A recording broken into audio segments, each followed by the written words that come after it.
राधे कृष्ण दोस्तों। बड़ी बहू शोभा आराम से सोफे पर बैठी हुई एसी की ठंडक में अपना मोबाइल चला रही थी।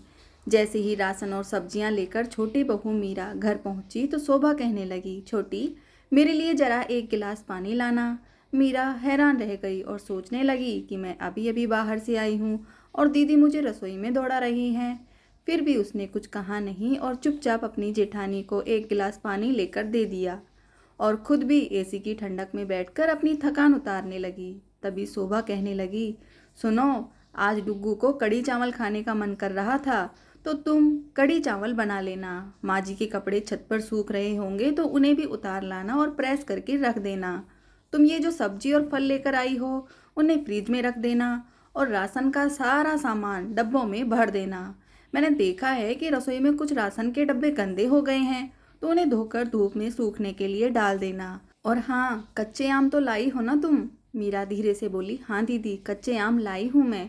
तो वह कहने लगी, तो खाना बनाने के बाद आम काट कर धूप में सूखने के लिए डाल देना और मसाला भी कूट कर तैयार कर लेना। अचार बनाने में देर नहीं होनी चाहिए। इतना सारा काम उसने अपनी देवरानी को बोल दिया। तो मीरा धीरे से बोली, दीदी इतना सारा काम है तो खाना आज आप बना दीजिए ना। उसकी जेठानी भड़क गई और कहने लगी, इतने सालों से घर गृहस्थी अकेले संभालते संभालते मैं थक गई हूँ। अब मुझे भी तो थोड़ा आराम चाहिए। मैं तुम्हें जिस ढंग से काम करने के लिए कहती हूँ तुम काम करती जाओ तो सारा काम आराम से हो जाएगा। तुम्हें काम और समय को मैनेज करना नहीं आता है इसलिए तुम परेशान हो रही हो, लेकिन मैं बताऊंगी ना कि तुम्हें कब क्या करना है।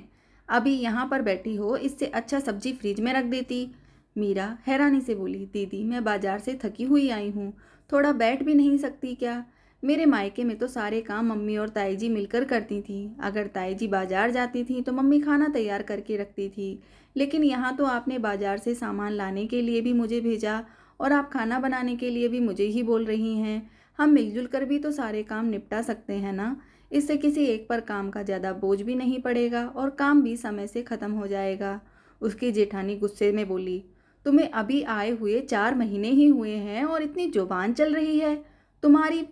मैं तुम्हारी जेठानी हूँ, मेरा कोई सम्मान है या नहीं? मैं तुम्हें जो भी काम करने के लिए कहूँगी तुम्हें करना ही पड़ेगा। छोटी बहू खींचते हुए बोली, जेठानी जी मैं छोटी बहू हूँ या नौकरानी? तभी सास कावेरी जी वहाँ पर आ गई और कहने लगी, बड़ी बहू मैं बहुत दिनों से देख रही हूँ कि छोटी बहू के आने के बाद से तुमने घर के काम में दिलचस्पी लेना बिल्कुल ही बंद कर दिया है। तुम दिन भर बैठकर या तो फ़ोन चलाती रहती हो या अपनी सहेलियों के साथ घूमने निकल जाती हो।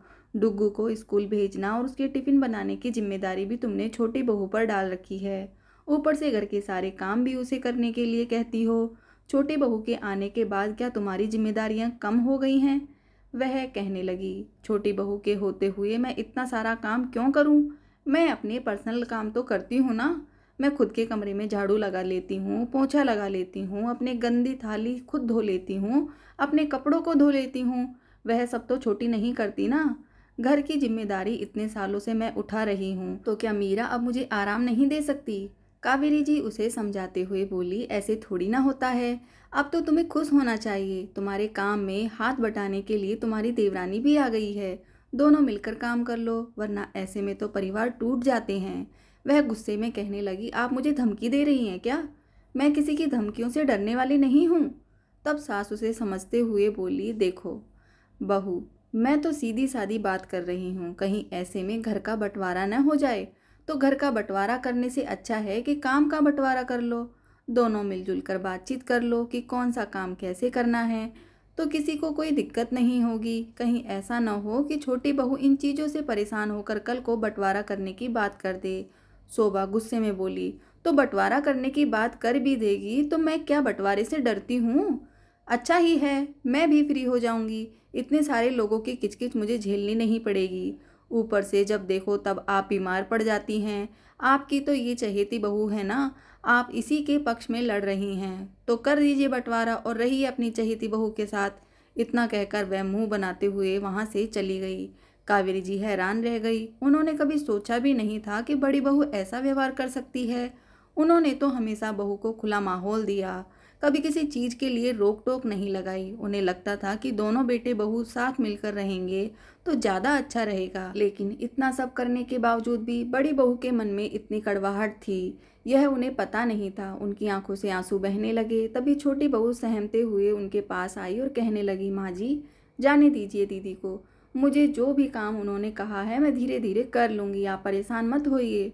तो कावेरी जी कहने लगी, नहीं बहू, आज तो मैं इस दुनिया में हूँ। तो बहू ने इतना कुछ सुना दिया, कल को मैं नहीं रहूँगी तो पता नहीं वह क्या करेगी।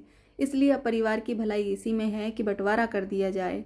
उन्हें भी यह सब बोलते हुए अच्छा तो नहीं लग रहा था, क्योंकि उनके संयुक्त परिवार का सपना आज टूट चुका था। लेकिन जब दिल में प्रेम ना हो तो साथ में बांध कर रखने का कोई फायदा भी नहीं होता। जो बात भविष्य में होने वाली थी वह उन्होंने अपनी आंखों के सामने ही कर दी। बंटवारा होने के बाद वह अपनी छोटी बहू के साथ आराम से रहने लगी। घर के काम थोड़े कम हुए थे और सास का साथ भी था, तो मीरा को अच्छा लग रहा था कि चलो कम से कम सास तो उसके साथ रह रही है। उधर शोभा को लगा जैसे वह एकल गृहस्थी करके आज़ाद हो गई है। उसने घर के आंगन में बीचों बीच दीवार खड़ी करवा दी। वह खुश थी कि अब सास की सेवा नहीं करनी पड़ेगी, देवर का काम नहीं करना पड़ेगा, देवरानी की तबीयत खराब होने पर भी उसके हिस्से का काम नहीं करना पड़ेगा। तो उसे बहुत अच्छा लग रहा था। उस समय तो शोभा खुद को परिवार से काटकर बहुत प्रसन्न महसूस कर रही थी और उसे लगता था कि वह आज़ाद हो गई है। लेकिन उसका पति राहुल परिवार से अलग होकर खुश नहीं था, वह उदास रहने लगा था। एक बार वो ऑफिस के काम से शहर के बाहर गया हुआ था। अचानक से आधी रात को डुग्गू बुखार से बेहाल होने लगा। तो शोभा मोहल्ले के ही एक ऑटो वाले की मदद से हॉस्पिटल लेकर भागी। रात भर वो परेशान रही। सुबह हुई तब जाकर डुग्गू का बुखार थोड़ा कम हुआ। आज अस्पताल में अकेले सारी समस्याओं का सामना करते हुए उसे देवर देवरानी और सास की बहुत याद आ रही थी। उसकी आंखों से आंसू बहने लगे और वह सोचने लगी कि काश उस समय उसने मम्मी जी की बात मान ली होती तो आज सभी मिलजुल कर रह रहे होते। ऐसे मुश्किल समय में वह अकेली न पड़ती। वह सिसकने लगी। तभी अचानक से पीछे से किसी ने उसके कंधे पर हाथ रखा तो उसने देखा कि उसकी देवरानी मीरा वहां पर खड़ी थी। देवरानी को देखकर वह हैरान रह गई। उसकी देवरानी बोली, दीदी, आप यहाँ अस्पताल में क्या कर रही हैं? मैं यहाँ अपनी एक सहेली से मिलने आई थी। तो वह फपक उठी और कहने लगी, डुग्गू को बहुत तेज बुखार है, कल रात से ही मैंने इसे अस्पताल में एडमिट करवाया है। इसके पापा भी ऑफिस के काम से शहर से बाहर गए हुए हैं, उनको आने में भी समय लगेगा। मैं अकेली परेशान हो रही हूँ, मुझे तो कुछ समझ नहीं आ रहा मैं क्या करूँ। मीरा कहने लगी, दीदी, हमारे होते हुए आप अकेली क्यों परेशान हो रही हैं? एक बार कहा तो होता। देवरानी का बड़कपन देखकर उसकी आंखों में जल भर आया। उसने तुरंत ही कॉल करके शिवा को बुला लिया। फिर सारी भागदौड़ उन दोनों ने संभाल ली। सास भी घर से खाना बनाकर ले आई थी। ऐसे समय में पूरा परिवार फिर से एक साथ खड़ा था। शोभा को अपनी गलतियों पर शर्मिंदगी महसूस हो रही थी। 2 दिनों के बाद डुग्गू को अस्पताल से छुट्टी मिल गई थी। डॉक्टर ने उसकी खास ख्याल रखने के लिए कहा। शोभा जब घर पहुंची और उसकी सास और देवरानी अपने हिस्से की ओर जाने लगी तो शोभा से रहा नहीं गया। उसने सास के सामने हाथ जोड़ते हुए कहा, मम्मी जी, आपने ठीक ही कहा था कि घर का बंटवारा करने की जगह मैं काम का बंटवारा कर लेती तो ज़्यादा अच्छा रहता। हम लोग मिलजुल कर रह लेते। मेरे पति भी इस बंटवारे से खुश नहीं हैं, वह भी उदास से रहते हैं। डुग्गू भी चाचा चाची के बिना अकेले दुखी होता रहता है, लेकिन मैं आज़ाद रहने के चक्कर में खुद के परिवार को बर्बाद कर बैठी। आप लोग मुझे माफ़ कर दीजिए। क्या हम फिर से एक साथ मिलजुल कर रह सकते हैं? कावेरी जी कुछ सोचते हुए बोली, बहू, आगे भविष्य के लिए तो यही ठीक रहेगा कि तुम लोगों की गृहस्थी अलग ही रहे, लेकिन तुम लोग आपस में मिलजुल कर रह सकते हो। जरूरी नहीं कि रसोई अलग हो तो दिल भी अलग हो जाए। इतना कहकर वह अपने हिस्से की ओर चली गई। शोभा कुछ सोचते हुए घर के भीतर आई। उसने दोपहर में ही 2 मजदूरों को बुलाया और आंगन में खड़ी दीवार को तुड़वा दिया। कावेरी जी और मीरा ने जब यह बदलाव देखा तो हैरान रह गई। शोभा ने कहा, भले हमारी रसोई अलग अलग रहेगी, लेकिन हम मिलजुल कर हर सुख दुख में एक दूसरे का साथ देंगे और एक दूसरे के लिए दिल में कोई कड़वाहट नहीं रखेंगे। आप लोगों ने मुश्किल वक्त में मेरा साथ देकर यह बताया है कि परिवार का महत्व क्या होता है। बोलते हुए उसकी आवाज़ भर आई तो कावेरी जी ने भी आगे बढ़कर प्यार से उसे गले से लगा लिया। जब राहुल घर आया और उसने पत्नी में यह परिवर्तन देखा तो वह भी काफ़ी प्रसन्न हुआ, वरना छोटे भाई और माँ से अलग होकर उसे भी अच्छा नहीं लग रहा था। दोस्तों, आजकल के समय में भले ही गृहस्थी अलग कर ली जाए, लेकिन फिर भी मिलजुल कर आपस में प्रेम बनाए रखना चाहिए, क्योंकि सुख और दुख में परिवार ही साथ देता है। इसलिए परिवार के महत्व को कभी नहीं भूलना चाहिए। मैंने खुद ऐसे बहुत सारे परिवार देखे हैं जहाँ पर रसोई अलग अलग भले ही हो, लेकिन फिर भी सभी मिलजुल कर रहते हैं। तो दोस्तों, अगर आपको यह कहानी पसंद आई हो तो कमेंट करके ज़रूर बताइएगा और नई कहानी के लिए चैनल को सब्सक्राइब ज़रूर कर लीजिए। धन्यवाद दोस्तों। जय श्री राधे कृष्ण। मिलते हैं दूसरी कहानी में।